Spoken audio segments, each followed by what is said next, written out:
नमस्कार, उत्तराखंड समाचार में आपका स्वागत है। मैं प्रेम शंकर झा। सबसे पहले मुख्य समाचार। त्रिवेंद्र सिंह रावत का मुख्यमंत्री पद से इस्तीफा। राज्यपाल ने नए सीएम की नियुक्ति तक पद पर बने रहने को कहा। कल देहरादून में भाजपा विधायक दल की बैठक में होगा नए नेता का चयन।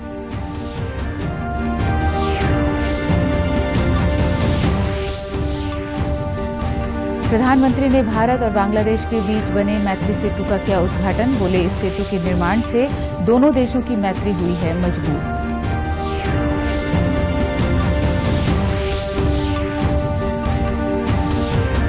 स्वास्थ्य सचिव अमित नेगी ने किया रुद्रपुर का दौरा। मेडिकल कॉलेज निर्माण के लिए प्रस्तावित भूमि और जिला अस्पताल का जायजा लिया।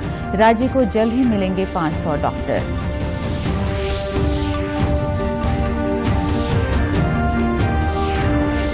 और यात्रा सीजन की तैयारियों के लिए केदारनाथ पहुंचे रुद्रप्रयाग के डीएम। पुनर्निर्माण कार्यों को समय पर पूरा करने के दिए निर्देश।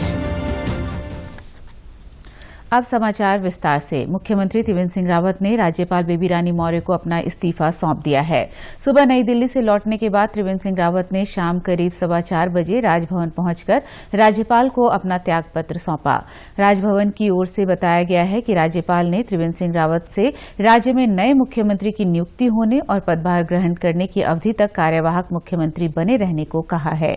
नए नेता का चयन करने के लिए कल भाजपा विधायक दल की बैठक होगी। राजभवन से लौटने के बाद अपने सरकारी आवास पर आयोजित प्रेस कॉन्फ्रेंस में त्रिवेंद्र सिंह रावत ने इस्तीफा देने की जानकारी मीडिया से साझा करते हुए कहा कि बीजेपी में सभी फैसले सामूहिक विचार से होते हैं।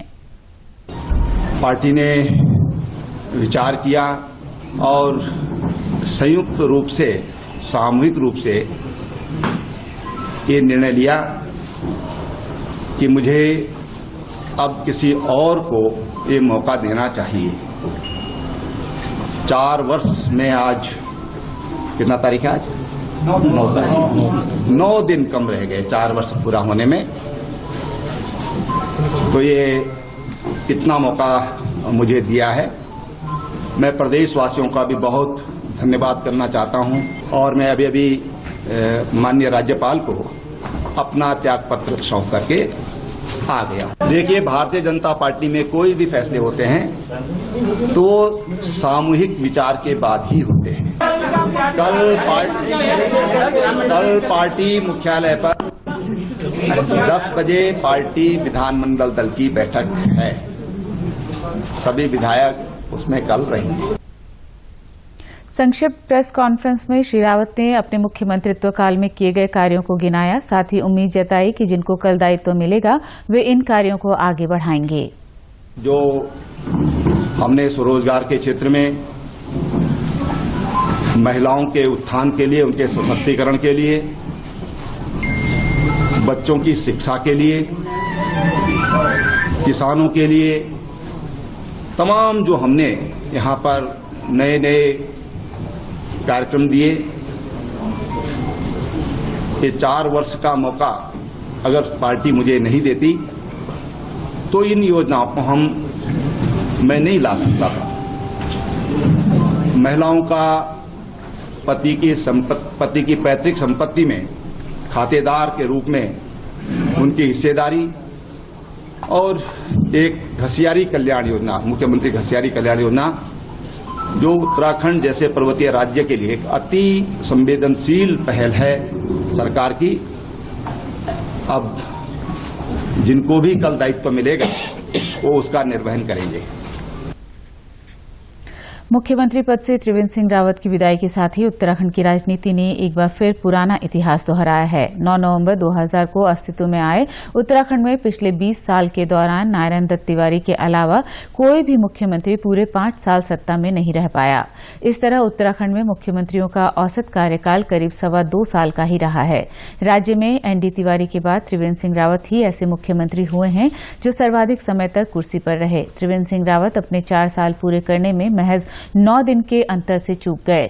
मूल रूप से पौड़ी जनपद निवासी त्रिवेंद्र सिंह रावत ने अपना राजनीतिक सफर संघ स्वयंसेवक के रूप में शुरू किया था। 18 मार्च 2017 को प्रधानमंत्री नरेंद्र मोदी की मौजूदगी में तत्कालीन राज्यपाल के पॉल ने उन्हें मुख्यमंत्री पद की शपथ दिलाई थी।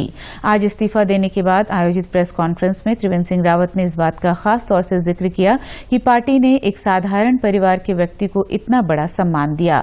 ये उनके जीवन का स्वर्णिम अवसर था। मैं लंबे समय से राजनीति में काम कर रहा हूं, राष्ट्रीय स्वयंसेवक संघ से और प्रचारक के नाते, भारतीय जनता पार्टी के संगठन महामंत्री के नाते, और विगत लगभग 4 वर्ष से पार्टी ने मुझे मुख्यमंत्री के रूप में देवभूमि उत्तराखंड में सेवा करने का मौका दिया।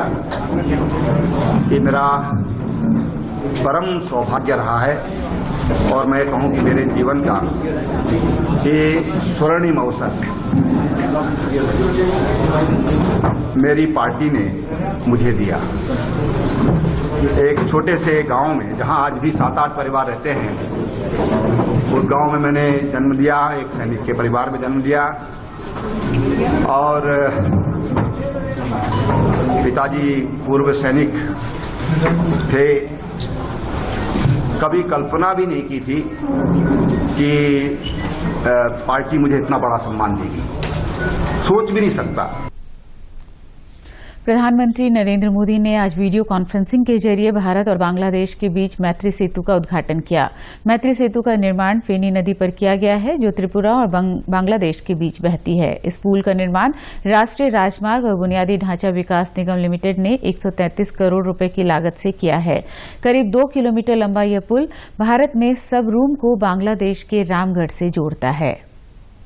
सबरूम और रामगढ़ के बीच सेतु से हमारी मैत्री भी मजबूत हुई है और भारत बांग्लादेश की समृद्धि का कनेक्शन भी जुड़ गया। बीते कुछ वर्षों में भारत बांग्लादेश के बीच लैंड, रेल और वाटर कनेक्टिविटी के लिए जो समझौते जमीन पर उतरे हैं, इस सेतु से वो और मजबूत हुए हैं। इससे त्रिपुरा के साथ साथ दक्षिणी असम, मिजोरम, मणिपुर की, बांग्लादेश और साउथ ईस्ट एशिया के दूसरे देशों से कनेक्टिविटी सशक्त होगी। प्रधानमंत्री ने त्रिपुरा में कई बुनियादी ढांचा परियोजनाओं की भी शुरुआत की। इस अवसर पर श्री मोदी ने कहा कि इस पूरे रीजन को पूर्वी उत्तर पूर्वी भारत और बांग्लादेश के बीच एक प्रकार से ट्रेड कॉरिडोर के रूप में विकसित किया जा रहा है। इस पूरे रीजन को पूर्वी उत्तर पूर्वी भारत और बांग्लादेश के बीच एक प्रकार से ट्रेड कॉरिडोर के रूप में विकसित किया जा रहा है। मेलाधिकारी दीपक रावत, जिलाधिकारी सी रविशंकर और पुलिस महानिरीक्षक संजय गुंजाल ने महाशिवरात्रि पर्व और शाही स्नान की तैयारियों की समीक्षा की। समीक्षा बैठक में अधिकारियों को निर्देश दिए गए कि सरकार की ओर से जारी की गई एसओपी का पूरी तरह पालन कराया जाए। इसके लिए स्वास्थ्य विभाग और पुलिस के अधिकारियों को आपस में समन्वय बनाकर काम करना होगा। महाशिवरात्रि पर होने वाले शाही स्नान को गंभीरता से लेते हुए शहर में आ चुके श्रद्धालुओं की कोविड जांच कराने के लिए कहा गया। इसके लिए स्वास्थ्य विभाग ने 20 टीमें गठित की हैं। सभी स्नान घाटों पर सोशल डिस्टेंसिंग का पालन न करने और मास्क न लगाने वालों के चालान के निर्देश भी बैठक में दिए गए। बैठक में कहा गया कि मेला क्षेत्र में बिजली, पानी, सड़क, साफ सफाई आदि को दुरुस्त रखने का पूरा उत्तरदायित्व संबंधित क्षेत्र के सेक्टर मजिस्ट्रेट का होगा। स्वास्थ्य सचिव अमित नेगी ने आज रुद्रपुर में मेडिकल कॉलेज निर्माण के लिए आरटीओ ऑफिस के नजदीक चयनित भूमि और पुराने जिला चिकित्सालय का निरीक्षण किया। उन्होंने जिला चिकित्सालय में स्थापित आईसीयू रूम, ओपीडी, प्रसव वार्ड का निरीक्षण करते हुए वहां मौजूद मरीजों के स्वास्थ्य की जानकारी ली। स्वास्थ्य सचिव ने कोविड-19 वैक्सीनेशन सेंटर की व्यवस्थाओं का भी जायजा लिया। अमित नेगी ने बताया कि मार्च तक 400 से 500 डॉक्टर विभाग को मिल जाएंगे, जिससे राज्य में डॉक्टरों की कमी काफी हद तक पूरी हो जाएगी। मेडिकल कॉलेज का काम भी जल्द शुरू हो जाएगा। कई सारे चैलेंजेस हैं ऑपरेटिंग डिपार्टमेंट के सामने, इसमें डॉक्टर्स की भी थोड़ा सा स्टाफ की भी कमी बताई गई। तो उसमें हमने उनको बताया कि हमारे मार्च एंड में करीब 400-500 डॉक्टर्स आ जाएंगे और उसमें उधम सिंह में भी हम लोग काफ़ी नंबर्स डॉक्टर्स देंगे तो उससे व्यवस्था ठीक हो जाएगी। उसके बाद हमारे द्वारा मेडिकल कॉलेज का इंस्पेक्शन किया गया। हम लोग चाह रहे हैं कि मेडिकल कॉलेज बहुत जल्दी स्टैब्लिश हो, इसलिए गवर्नमेंट में जो हमारी DPR जो एजेंसी है उसके द्वारा DPR सबमिट कर दी गई है। तो हमारा एक्सपेक्टेशन है कि नेक्स्ट 10 डेज में हमारा DPR सैंक्शन हो जाना चाहिए। DPR सैंक्शन होते ही फिर हमारा काम भी स्टार्ट हो जाएगा।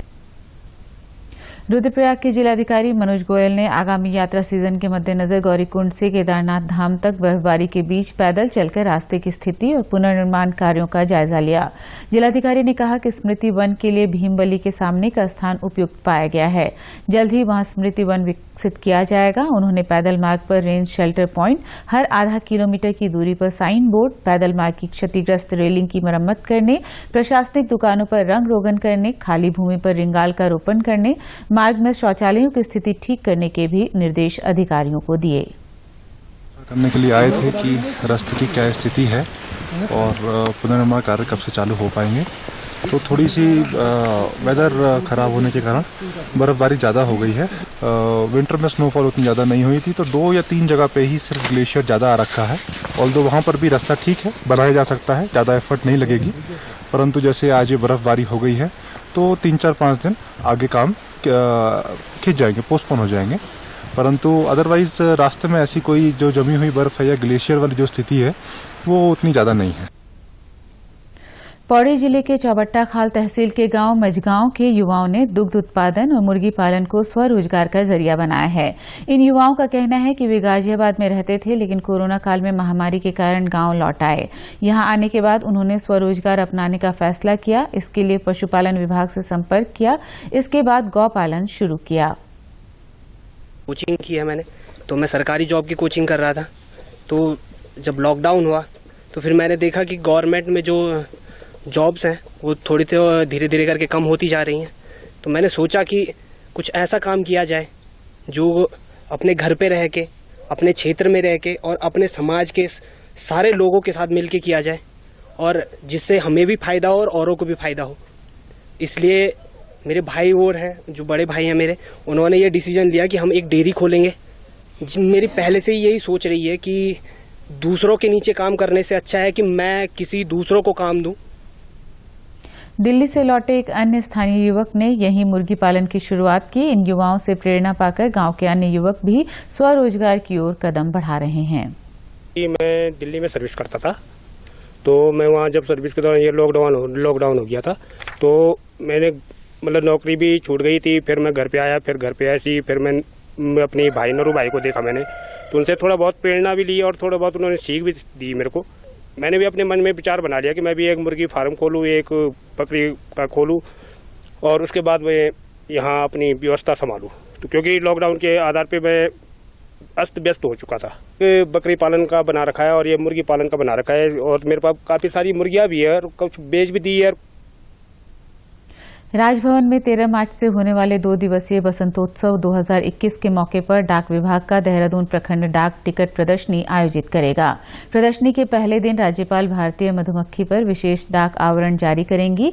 इस प्रदर्शनी में 3 श्रेणी के डाक टिकटों की प्रदर्शनी की जा रही है। डाक विभाग की ओर से बताया गया कि प्रथम श्रेणी में कक्षा 1 से 8वीं तक के स्कूली बच्चों, दूसरी श्रेणी में कक्षा 9 से 12वीं के बच्चों के एकत्र अथवा तैयार किए गए टिकटों और तीसरी श्रेणी में संग्राहकों के एकत्र किए गए टिकटों को प्रदर्शित किया जाएगा। इस प्रदर्शनी का मुख्य आकर्षण माई स्टैम्प काउंटर होगा, जहां कोई भी व्यक्ति शुल्क देकर अपनी फोटो वाला डाक टिकट बनवा सकता है।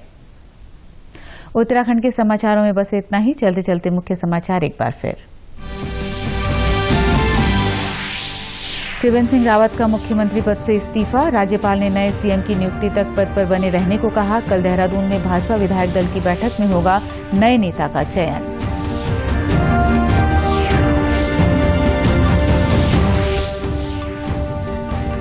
प्रधानमंत्री ने भारत और बांग्लादेश के बीच बने मैत्री सेतु का किया उद्घाटन। बोले, इस सेतु के निर्माण से दोनों देशों की मैत्री हुई है मजबूत।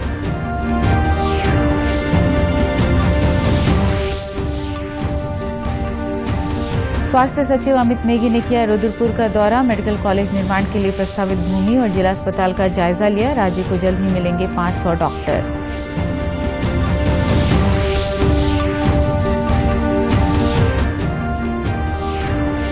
और यात्रा सीजन की तैयारियों के लिए केदारनाथ पहुंचे रुद्रप्रयाग के डीएम, पुनर्निर्माण कार्यों को समय पर पूरा करने के दिए निर्देश। उत्तराखंड की खबरों के लिए आप हमसे सोशल मीडिया के माध्यम से भी जुड़ सकते हैं। हमारा ट्विटर हैंडल है DD News_देहरादून, हमारा फेसबुक पेज है DD News उत्तराखंड और हमारे YouTube channel DD News Uttarakhand को भी आप सब्सक्राइब कर सकते हैं। कोरोना संक्रमण से बचने के लिए मास्क का अनिवार्य रूप से और सही ढंग से प्रयोग करें। साथ ही सामाजिक दूरी का ख्याल रखें, नियमित रूप से हाथ धोएं और याद रखें, कोरोना को हराना है, मास्क जरूर लगाना है। नमस्कार।